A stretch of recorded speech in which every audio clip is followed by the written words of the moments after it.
FIFA ലോകകപ്പ് ചരിത്രത്തിലെ ഏറ്റവും അവിശ്വസനീയവും ഞെട്ടിക്കുന്നതുമായ ഒരു അട്ടിമറി സമനിലയ്ക്കാണ് അമേരിക്കൻ മണ്ണ് സാക്ഷ്യം വഹിച്ചിരിക്കുന്നത്. നിലവിലെ യൂറോപ്യൻ ചാമ്പ്യന്മാരും ഇത്തവണ ലോകകപ്പ് നേടാൻ ഏറ്റവും കൂടുതൽ സാധ്യത കൽപ്പിക്കപ്പെട്ടിരുന്നതുമായ സ്പെയിനെ കരീബിയൻ ആഫ്രിക്കൻ കൊച്ചുരാജ്യമായ കേപ്പ് വെർദെ ഗോളില്ലാ സമനിലയിൽ പൂട്ടി. വെറും 5.5 ലക്ഷം മാത്രം ജനസംഖ്യയുള്ള ലോക റാങ്കിങ്ങിൽ 67-ാം സ്ഥാനത്തുള്ള കേപ്പ് വെർദെ സ്പെയിൻ്റെ വമ്പൻ താരനിരയെയാണ് അമ്പരപ്പിച്ചത്.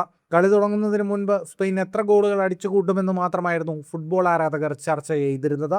എന്നാൽ കളം നിറഞ്ഞു കളിച്ച കേപ്പ് വെർദെയുടെ 2 സെൻട്രൽ ബാക്കുകളായ ഡിനൈ, ലോപ്പസ് എന്നിവർ സ്പാനിഷ് മുന്നേറ്റങ്ങളെ ഓരോന്നായി തടഞ്ഞു നിർത്തി. ലോകകപ്പ് ചരിത്രത്തിൽ കളിക്കുന്ന ഏറ്റവും ചെറിയ മൂന്നാമത്തെ രാജ്യമായ കേപ്പ് വെർദെയെ എഴുതിത്തള്ളിയവർക്കെല്ലാം കൃത്യമായ മറുപടിയാണ് ഈ പ്രതിരോധ നിര നൽകിയത്.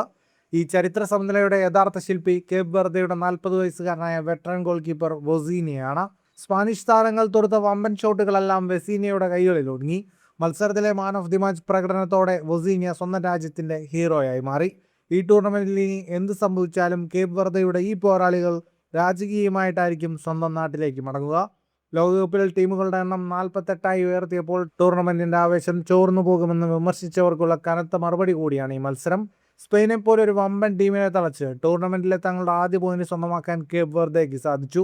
ഈ സമനില സ്പെയിനിന്റെ കിരീട സാധ്യതകളെ വലിയ രീതിയിൽ ബാധിക്കില്ലെങ്കിലും അവരുടെ ആത്മവിശ്വാസത്തിന് ഇതൊരു കനത്ത പ്രേരമാണ്. ഫുട്ബോൾ ലോകത്തെ കൂടുതൽ വാർത്തകൾക്കും വിശേഷങ്ങൾക്കുമായി സ്പോർട്സ് കഫേ സബ്സ്ക്രൈബ് ചെയ്യുക.